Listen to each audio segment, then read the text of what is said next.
Ite ad Joseph, allez à Joseph. Le Padre Pio n'a jamais cessé de le conseiller. Se tourner vers Saint Joseph, prier Saint Joseph, demander des grâces à Saint Joseph, implorer son aide. Les relations de dévotion et d'amour du Padre Pio vis-à-vis du glorieux Saint Joseph, du patriarche Saint Joseph, remontent aux premières années du petit Francesco Forgione. À Pietrelcina, justement, sa dévotion à Saint Joseph était discrète, mais elle se manifestait surtout dans ses attitudes très à la Saint Joseph, c'est-à-dire une dévotion à l'image de Saint Joseph pour la bienheureuse Vierge. Une dévotion qui était comme une seconde nature. C'est de sa mère qui devait la tenir. Profonde et non superficielle, discrète et non ostentatoire, constante et non sporadique, désintéressé et non égoïste. C'est-à-dire, il y a tellement de gens qui ont une dévotion égoïste, qui prient d'abord pour avoir un avantage, d'avoir un bénéfice, d'avoir la santé, d'être débarrassé d'une maladie, de ceci, de cela. Oui, il faut tout demander. Mais on peut avoir d'abord une dévotion parce que Saint Joseph est aimable, parce que Notre-Dame est aimable, parce que Jésus est aimable, et non parce qu'ils sont le moyen d'avoir des avantages. Il y a une différence là-dedans.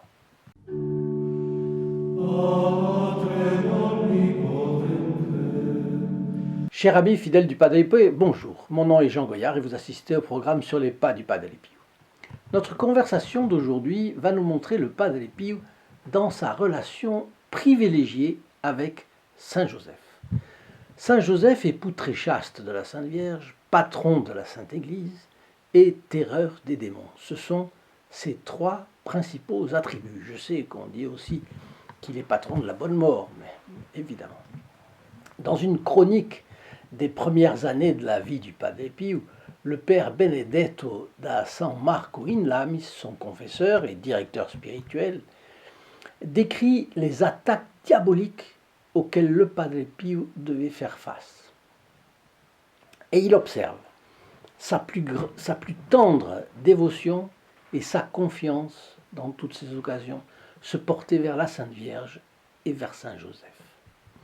Parlant des visions célestes dont le petit Francesco a été gratifié par notre Seigneur Jésus-Christ, il dit aussi qu'elles sont nombreuses et continuelles de la part de la Sainte Famille.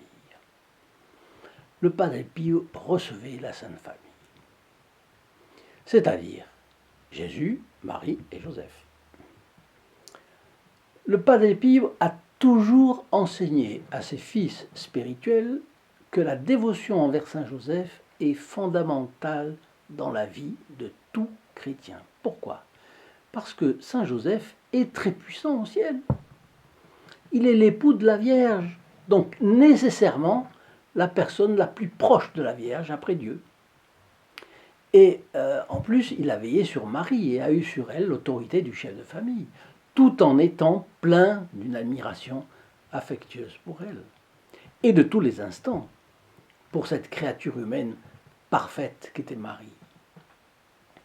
Quelle proximité avec notre avocate, elle-même toute puissante sur le cœur de son fils. Vous comprenez donc la puissance de Saint Joseph sur le cœur de Jésus et de Marie. Alors, nous ne nous faisons pas une idée exacte des relations entre les membres de la Sainte Famille. Le respect mutuel, la bienveillance, la charité dans la Sainte Famille, les conversations élevées, ce devait être sublime. Je ne sais pas si vous avez déjà pensé à ce que ça pouvait être. Les entretiens du Sacré-Cœur de Jésus avec Notre-Dame et Saint Joseph. N'aimerions-nous pas en savoir un peu plus sur les relations entre les trois personnes de la Sainte Trinité avec Notre-Dame et avec Saint Joseph, parce que poser la question, c'est aussi inclure dans l'affaire Saint Joseph, qui assistait à tant d'événements extraordinaires. Évidemment, cela nous dépasse, mais au ciel, nous en comprendrons beaucoup plus. Et ce sera véritablement extraordinaire. Pour le moment, il nous revient d'œuvrer pour que le Padre Pio arrache de plus en plus d'âmes au diable. Aussi, je vous demande de partager au maximum ces vidéos pour que le Padre Pio soit vraiment bien servi, soit vraiment plus connu, aimé et invoqué.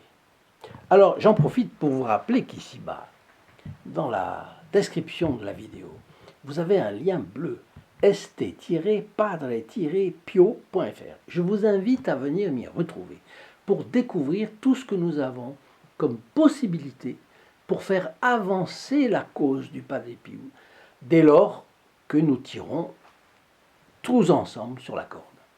Si, comme nous le croyons vous et moi, le Padre Pio est la solution pour la crise morale et religieuse de notre époque, alors ne perdons pas de temps. L'heure est déjà trop avancée.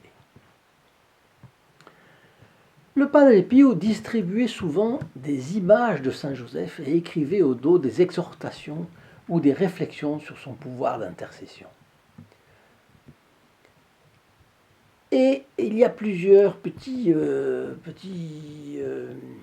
épisodes. Par exemple, une fille spirituelle du Padre Pio, Cléonis Morcaldi, de très bon esprit, elle a dit un jour au Padre Pio, « Ah, moi je crois que Saint Joseph est au ciel en corps et en âme. » Réponse du Capucin, « Mais bien sûr, vous pouvez le croire. » Sur l'assomption au ciel de Saint Joseph parmi les justes ressuscités après la mort de Jésus, et bien qu'il y ait un consensus parmi la plupart des théologiens de Saint Joseph, le magistère de l'Église ne s'est pas encore prononcé. Rien n'empêche qu'on puisse y croire pieusement en attendant. Bien. Alors une autre fois, l'acteur italien et comique Carlo Campanini, qui était aussi un des fils spirituels du Padre Pio, qui était un habitué de San Giovanni Rotondo, notre bon Capucin lui dit un jour, « Apprenez à confier vos affaires à Saint Joseph. Confiez-lui vos proches, vos problèmes et tout ce qui vous appartient. » Alors nous avons déjà un tableau approximatif de la dévotion du Padre Pio pour Saint Joseph. Maintenant, j'aimerais qu'on saisisse l'amour que le Padre Pio vouait au patriarche Saint Joseph. Et pour cela, il nous faut connaître d'autres scènes. Avant, je vous fais une toute petite parenthèse. Les photos du Padre Pio, que j'ai ici, et le livret de ses méditations sont gratuits pour vous si vous ne les avez déjà, parce que nous nous trouvons dans une grande campagne de diffusion de son portrait et de ses prières.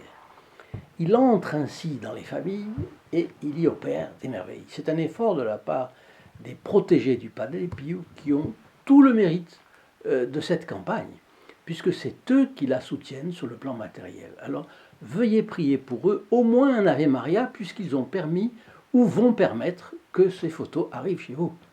Pour commander photos et livrets de méditation rédigés par le Padre Pio, il vous suffit de téléphoner au 08 05 36 08 47.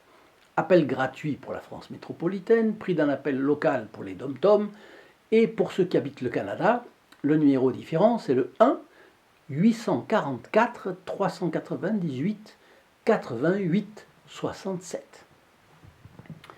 Alors un jour, on pose cette question au Padre Pio. « Padre, que faites-vous en ce moment ?» Je pense que c'était plutôt pour lui demander quelles étaient les prières qu'il faisait. Et il a répondu, « Eh bien, je fais le mois de Saint-Joseph. »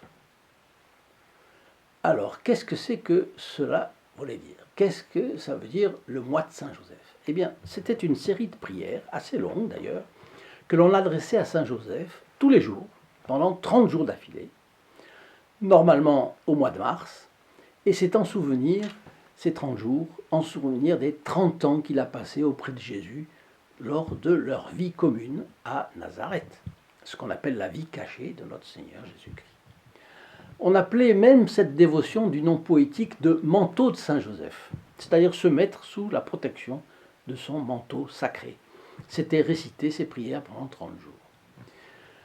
Une espèce de trentin, mais ce n'est pas des messes, c'est des prières.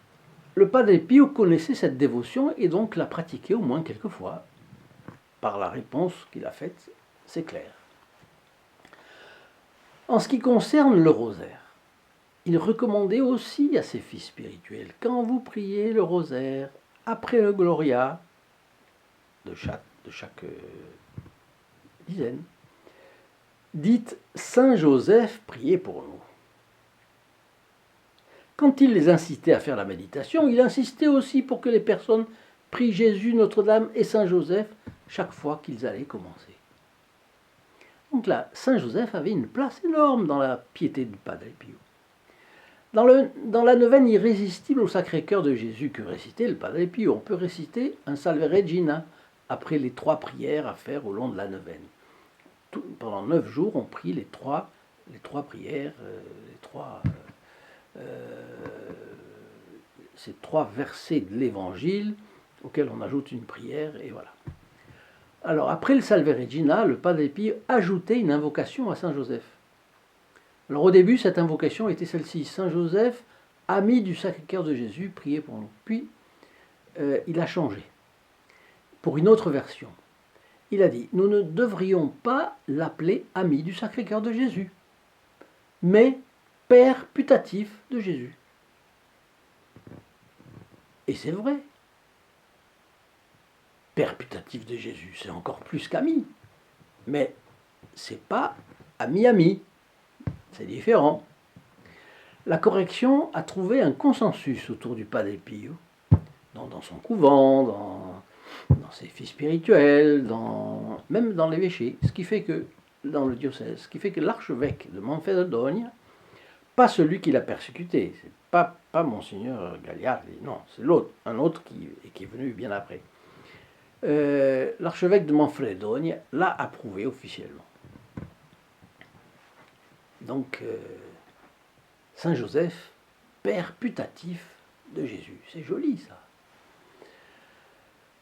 Et comme Saint Joseph est beau, s'est exclamé le Padre Pio au terme de son existence terrestre. Alors cela synthétise bien sa relation d'amour et de dévotion envers le glorieux patriarche, père virginal de Jésus, époux très chaste de la Vierge Marie, terreur des démons, patron de la bonne mort. La beauté spirituelle, la beauté, voyez, de celui que l'Évangile définit comme un homme juste, attirait irrésistiblement notre Saint Capucin. C'est très joli ça, la notion de beauté. Dans l'Église catholique, on insiste beaucoup. La beauté mène au bien, au bon. La beauté mène à la sainteté. Alors voilà maintenant la prière efficace à Saint Joseph que j'ai pour vous.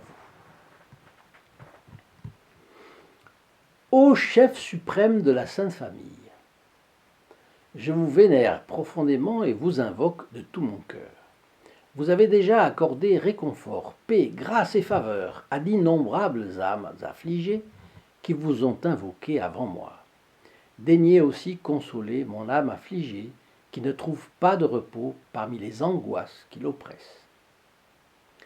Très sage Saint Joseph, vous connaissez en Dieu toutes mes nécessités avant même que je ne vous les confie. Vous savez donc parfaitement combien j'ai besoin de la grâce que je vous demande. Et là, on demande la grâce. Aucun cœur humain ne peut me consoler. Aussi, c'est par vous que je veux l'être, ô très glorieux Saint. Si vous m'accordez la grâce que je vous demande, avec tant d'insistance, eh bien, je propagerai votre dévotion. J'aiderai à soutenir les œuvres qui naissent en votre nom pour le soulagement de tant de malheureux.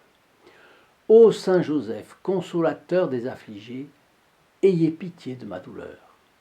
Et là, on récite un Notre Père, un Je vous salue Marie et un Gloire au Père. C'est très beau.